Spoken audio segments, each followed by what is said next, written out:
Hi students, कैसे हैं आप सब लोग। मुझे उम्मीद है कि आप सब लोग बहुत बढ़िया होंगे और आप लोगों की पढ़ाई लिखाई बड़े मस्त तरीके से चल रही होगी।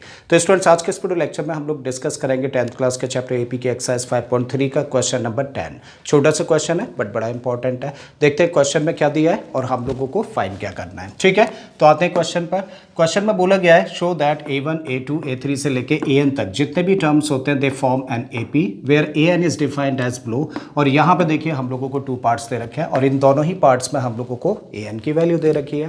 तो AN बेसिकली क्या दे रखा है, यहाँ पे हम लोगों को एक सीक्वेंस का nth टर्म दे रखा है और अब हम लोगों को इस सीक्वेंस के nth टर्म के बेसिस पर A1, A2, A3 से लेके AN तक सारे टर्म्स फाइंड करने हैं और पता लगाना है कि वो AP फॉर्म करते हैं या फिर नहीं करते हैं। ठीक है, तो चलिए पता लगाते हैं कि AP फॉर्म होगी या फिर नहीं होगी। तो फर्स्ट पार्ट पर आते हैं। तो फर्स्ट पार्ट में हम लोगों को AN की वैल्यू दे रखी है कितनी, 3 + 4n। तो ये AN है। AN का मतलब सीक्वेंस का nth टर्म है। और अब अगर इस सीक्वेंस के nth टर्म में हम लोग n की जगह पे 1 रख दें तो क्या मिलेगा हम लोगों को, A1। A1 का मतलब उस सीक्वेंस का फर्स्ट टर्म। ठीक है, चलिए चेक करते हैं, वैल्यू रख देते हैं। तो n की जगह पे क्या रखा, 1। जब इस साइड में n की जगह पे 1 रखा है तो इस साइड में भी रखेंगे। तो 3 तो एज इट इज रखा हम लोगों ने, 4 × n है ना, तो n की जगह पे रख दिया 1। अब करते हैं इसको फर्दर सिंप्लीफाई। तो 3 तो देखो एज इट इज रखा, प्लस का साइन है लगा दीजिए। 4 × 1 कितना होगा, 4। और जब इन दोनों को प्लस करेंगे तो कितना हो जाएगा, 7। करेक्ट है। इसका मतलब इस सीक्वेंस का जो फर्स्ट टर्म है वो कितना है, 7 है। अब इस सीक्वेंस का अगर सेकंड टर्म निकालना है तो क्या करें, n की जगह पे दोनों साइड्स में 2 रख दें। तो चलिए इस साइड में हम लोगों ने रखा 2, तो मिला हम लोगों को A2। 3 एज इट इज रखा, प्लस 4n है तो n की जगह पे फिर से रखा 2। फर्दर करते हैं इसको सिंप्लीफाई। तो 3 तो हम लोगों ने एज इट इज रखा, प्लस का साइन लगा दीजिए। 2 × 4 कितना हो जाएगा, 8। और जब इन दोनों को प्लस करेंगे तो क्या मिलेगा, 11। ठीक है, तो इस सीक्वेंस का सेकंड टर्म क्या है, 11 है। अब थर्ड टर्म निकालना है तो एक n की जगह पे 3 रख दें। चलिए रखिए। सो 3 + 4n है, रखा 4 और n की जगह पे रखा 3। So this equal to 3 as it is रखा, प्लस का साइन रखिए। 4 × 3 कितना हो जाएगा, 12। और जब इन दोनों को प्लस करेंगे तो क्या मिलेगा, 15। और इसी तरीके से हम लोग बहुत सारे टर्म्स फाइंड कर सकते हैं। ठीक है, तो अब देखिए हम लोगों के पास में क्या है, A1 है, A2 है, A3 है और ऐसे ही करके बहुत सारे टर्म्स हैं AN तक। अब हम लोगों को पता लगाना है कि क्या ये सारे के सारे टर्म्स यानी कि A1, A2, A3 से लेके AN तक के जितने भी टर्म्स हैं ये एक AP फॉर्म कर रहा है या फिर नहीं। और जब हम लोगों को ये पता लगाना होता है कि कोई भी सीक्वेंस में जो भी टर्म्स हम लोगों को दे रखे हैं वो एक AP फॉर्म करते हैं या फिर नहीं, तो कैसे पता लगाते हैं, अगर किसी भी सीक्वेंस के हर 2 कंसेक्यूटिव टर्म्स के बीच में डिफरेंस इक्वल हो तब तो वो AP होता है, नहीं तो नहीं होगा। तो क्या करना पड़ेगा हम लोगों को, हर 2 कंसेक्यूटिव टर्म्स के बीच में डिफरेंस चेक करना होगा। ठीक है, और अगर वो डिफरेंस इक्वल आता है तब तो AP होगी, नहीं तो नहीं होगी। ठीक है ना, तो यही चीज़ हम लोग लगा रहे हैं। अब हम लोगों के पास में देखो फर्स्ट टर्म है, सेकंड टर्म है, थर्ड टर्म है और इसी तरीके से nth टर्म तक हम लोगों के पास में है। तो अब हम लोगों को फर्स्ट 2 टर्म्स के बीच में डिफरेंस निकालना है। तो क्या कह सकते हैं, नाउ कैसे निकाल सकते हैं, सेकंड टर्म में से फर्स्ट टर्म को माइनस कर दें। तो A2 - A1, देखो A2 कितना है, A2 की वैल्यू है 11। ठीक है, तो रखो यहाँ पे 11 माइनस A1 की वैल्यू कितनी है, A1 की वैल्यू है 7, रख दीजिए यहाँ पे 7।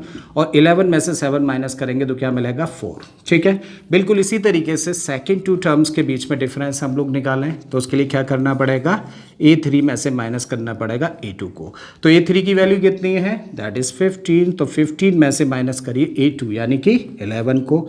और जब 15 में से 11 को माइनस करेंगे तो क्या मिलेगा, 4। और इसी तरीके से हम लोग हर 2 कंसेक्यूटिव टर्म्स के बीच में डिफरेंस निकालेंगे और हर बार हम लोगों को क्या मिलने वाला है, 4 ही मिलने वाला है। इसका मतलब हम लोग क्या देख रहे हैं कि यहाँ पे जो टर्म्स निकल के आ रहे हैं A1, A2, A3 से लेके AN तक, उन सारे के सारे टर्म्स में हर 2 टर्म्स के बीच में डिफरेंस कितना है, 4 है। इसका मतलब क्योंकि डिफरेंस इक्वल है तो ये भाई AP होगी। इस पॉइंट को लिखेंगे कैसे वो जरा समझते हैं। तो अब हम लोग यहाँ पे मेंशन करते हैं, now A2 - A1 is equal to what, A3 - A2 equal to what, इस बीच में भी बहुत सारे टर्म्स हम लोग ऐसे ही लेंगे और उनके बीच में डिफरेंस निकालेंगे and that is equal to what, 4। Correct. इसका मतलब फर्स्ट 2 टर्म्स के बीच में डिफरेंस, सेकंड 2 टर्म्स के बीच में डिफरेंस, थर्ड 2 टर्म्स के बीच में डिफरेंस, इस तरीके के जितने भी टर्म्स होंगे सबके बीच में डिफरेंस कितना है, 4 है। देयरफॉर A1, A2, A3 से लेके जो AN टर्म निकल के आ रहे हैं वो सारे के सारे क्या फॉर्म करते हैं, फॉर्म एन AP। तो हम लोगों ने शो कर दिया, दिखा दिया कि इस सीक्वेंस का जिसका कि nth टर्म हम लोगों को ये दे रखा है, और इस सीक्वेंस के nth टर्म के बेसिस पे अगर हम लोग A1 A2 A3 से लेके AN तक सारे टर्म्स फाइंड करें तो वो सारे के सारे टर्म्स क्या फॉर्म करेंगे, एक AP फॉर्म करेंगे। ठीक है, तो ये तो फर्स्ट पार्ट रहा। बिल्कुल इसी तरीके से हम लोगों को सेकेंड पार्ट करना है। तो चलिए मेंशन करते हैं, AN दे रखा है 9 - 5n। यहाँ भी क्या करना है हम लोगों को, फर्स्ट टर्म फाइंड करना है सीक्वेंस का, तो n की जगह पे क्या रख दें, 1। जब इधर 1 रखा है तो इधर भी रखेंगे, सो 9 - 5 इंटू n की जगह पे रख दिया 1। फर्दर इसको करते हैं सिंप्लीफाई भाई, तो 9 तो एज इट इज़ रखा, माइनस का साइन लगाया, और 5 इंटू 1 का मतलब हो गया 5, और यहाँ से क्या मिला, 9 में से 5 माइनस करें तो 4 मिल जाता है। बिल्कुल इसी तरीके से जब n की जगह पे 2 रखें तो सेकेंड टर्म मिलेगा हम लोगों को इस सीक्वेंस का, रखिए भाई इस साइड में भी, तो 9 - 5 इंटू n है तो यहाँ पे रखा 2, सो दिस इक्वल टू 9 तो एज इट इज़ रखा, और 5 इंटू 2 का मतलब क्या हो गया, 10। तो 9 - 10 का मतलब क्या मिला हम लोगों को, माइनस का 1। अब निकालते हैं थर्ड टर्म, और उसके लिए क्या करना पड़ेगा, इस सीक्वेंस में n की जगह पे, मतलब सीक्वेंस के nth टर्म में n की जगह पे क्या रखेंगे, 3 रखेंगे, थर्ड टर्म मिल जाएगा।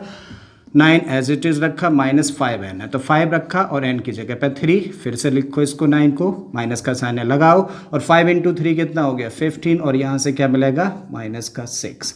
और इसी तरीके से हम लोग बहुत सारे टर्म्स फाइंड कर सकते हैं। आई थिंक बात यहाँ तक समझ आती है। अब हम लोगों को क्या फाइंड करना है, हम लोगों को चेक करना है कि यहाँ से जो A1 A2 A3 ये सारे के सारे टर्म्स निकल के आ रहे हैं वो AP फॉर्म करते हैं या फिर नहीं। तो उसके लिए क्या करना पड़ेगा, हम लोगों को चेक करना पड़ेगा हर दो कंसेक्यूटिव टर्म्स के बीच में डिफरेंस। ठीक है, तो आप निकालते हैं फर्स्ट 2 टर्म्स के बीच में डिफरेंस, तो क्या लिखें, नाउ A2 - A1, तो सेकेंड टर्म में से फर्स्ट टर्म को माइनस कर रहे हैं, तो A2 की वैल्यू कितनी है, दैट इज़ -1, तो रखिए भाई -1 में से माइनस करना है किसको, A1 को, और A1 कितना है 4, so this equal to what, -1 -4, और -1 और -4 कितना हो जाएगा, दोनों नेगेटिव नंबर है, नेगेटिव साइन रहेगा, दोनों प्लस हो जाएंगे, मतलब ये मिला हम लोगों को -5। मतलब फर्स्ट 2 टर्म्स के बीच में डिफरेंस निकला कितना, -5। अब निकालते हैं सेकेंड 2 टर्म्स के बीच में डिफरेंस, तो उसके लिए क्या निकालें, A3 - A2, और A3 कितना हम लोगों ने कैलकुलेट किया है, -6 में से माइनस करेंगे किसको, A2 यानी कि -1 को। देखिए नेगेटिव है तो माइनस का साइन बाहर है, ठीक है, इसको हमेशा ब्रैकेट में ही रखें जब माइनस करते हैं, तो -6 ऐसे ही रखा, और इस ब्रैकेट को जब हम लोग ओपन करेंगे, क्योंकि ब्रैकेट के बाहर माइनस है, अंदर भी एक नेगेटिव नंबर है, तो जब ब्रैकेट ओपन करेंगे तो क्या हो जाएगा, प्लस का 1, तो -6 + 1 कितना हो गया, -5। और इसी तरीके से जब हम लोग लगातार जितने भी 2 टर्म्स होंगे सबका डिफरेंस निकालने की कोशिश करेंगे तो सबका डिफरेंस कितना निकलेगा, -5। ठीक है, तो अब हम लोग यहाँ पे लिख सकते हैं सिंस A2 - A1, यानी कि फर्स्ट 2 टर्म्स के बीच में डिफरेंस किसके इक्वल है, सेकेंड 2 टर्म्स के बीच के डिफरेंस के इक्वल है, और इसी तरीके से बीच में जितने भी टर्म्स होंगे सबका डिफरेंस निकाले हर 2 लगातार नंबर का, तो वो किसके इक्वल होगा, that must be equal to -5।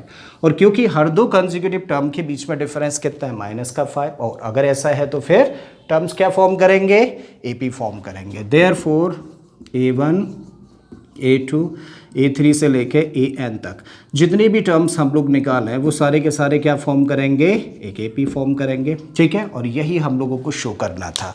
तो मुझे उम्मीद है स्टूडेंट्स कि आप लोगों को ये क्वेश्चन अच्छे से समझ आ गया होगा। अगर ऐसा है तो प्लीज़ वीडियो को लाइक कर दें, चैनल को सब्सक्राइब कर लें, और बाकी क्वेश्चंस के लिए चले जाइए प्लेलिस्ट में। ऑलरेडी बहुत सारे क्वेश्चंस मैंने अपलोड किए हैं, न सिर्फ NCERT बल्कि NCERT के अलावा भी RD Sharma, RS Agarwal, PYQS, बहुत सारे क्वेश्चंस मैंने कवर किए हैं। शायद ही आपको इतने सारे क्वेश्चंस किसी भी एक सिंगल प्लेटफॉर्म पर मिले हैं। ठीक है, अगर हो सके तो इस वीडियो को अपने दोस्तों के साथ शेयर कर दें। एक्चुअली जिस स्टेज पर अभी हम लोग हैं बहुत सपोर्ट की ज़रूरत है आप लोगों के, राइट। चलिए मैं फिर से आता हूँ एक नए क्वेश्चन, एक नए कॉन्सेप्ट के साथ में। Till then keep learning and thank you for watching this video.